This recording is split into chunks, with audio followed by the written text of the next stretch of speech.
இருப்பாங்க. எனக்கு அந்த சண்டை காட்சிகள் நடித்த நடிகர்களை பார்க்கும்போது நிஜத்துலேயும் அவங்க நம்மளை அடிப்பாங்களோன்ற எண்ணம் எனக்கு இருக்கும். ஓகே. ஐயோ நிஜத்துலேயே இவங்க கோவக்காரங்களோ அடிச்சிருவாரோ, கண்ணு வேற அவருக்கு சிவப்பாக இருக்கும், நம்மளை அடிச்சிருவாரோ அப்படின்ற மாதிரி பயத்தோடு தான் அவரை அணுகுவேன். அவர் ரொம்ப நம்மளுடைய ஒரு சொந்தம் அப்படின்ற அளவு தான். ரொம்ப நாள் கழிச்சு ஒரு சொந்தத்தை மீட் பண்ணால் எப்படி இருக்கும், அந்த மாதிரி தான் அவர்கிட்ட.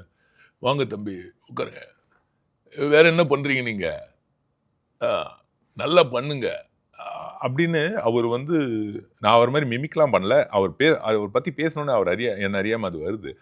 ஸோ அந்த மாதிரி நம்ம மேலே ரொம்ப கேரிங்காக ஒரு நடிகரை, சக மனிதரை மதிக்கக்கூடிய ஒரு மனிதராக நான் வந்து கேப்டன் அவர்களை நான் சந்தித்தேன். அந்த படத்தில் சில பிரச்சனைகளும் உருவாச்சு எனக்கு. என்னென்னா அப்போ வந்து நான் ஆழ்வார்னு ஒரு படம் பண்ணிட்டு இருந்தேன். கேப்டன் படத்துடைய டேட்டும் ஆழ்வார் படத்துடைய டேட்டும் கிளாஷ் ஆகி நான் காரைக்குடி போயிட்டேன். இங்கே வந்து சபரி ஷூட்டிங் நடக்குது. ஓகே. நான் வந்து அங்கே நடிச்சுக்கிட்டு இருக்கேன். பெரிய காட்டுத்தீ போல் பற்றி எரிய ஆரம்பிச்சிச்சு.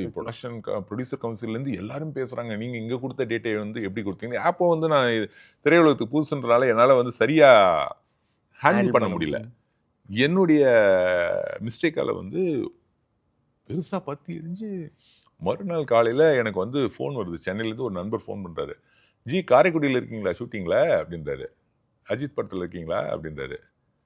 நான் அவரை பார்த்தே ஒரு 4 மாதம் ஆச்சு. அவர் எப்படி கரெக்டாக என்ன கேட்குறான்னு பார்த்தா, செய்தியெல்லாம் வந்திருக்கேங்களா உங்களை பற்றிங்க அப்படின்னு சொல்லி பார்த்தா, பேப்பர் வாங்கி பார்க்க சொன்னார். பார்த்தா இந்த மாதிரி வந்து அஜித் பட வில்லனுக்கு ரெட் கார்டு.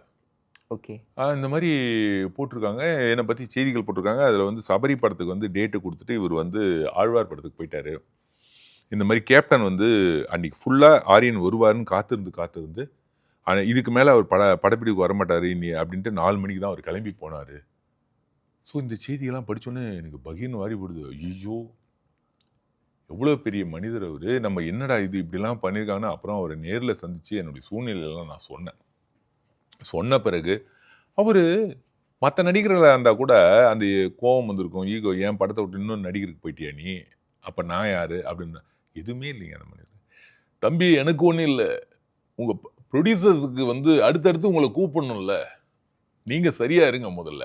அந்த மாதிரி ஒரு அன்பான ஒரு அற்புதமான மனிதனின் அறிவுரையாக தான் சொன்னாரே தவிர அவரை வந்து பர்சனலாக செல்ஃபி ஈகோவெல்லாம் எங்கேயுமே எடுத்துக்கல.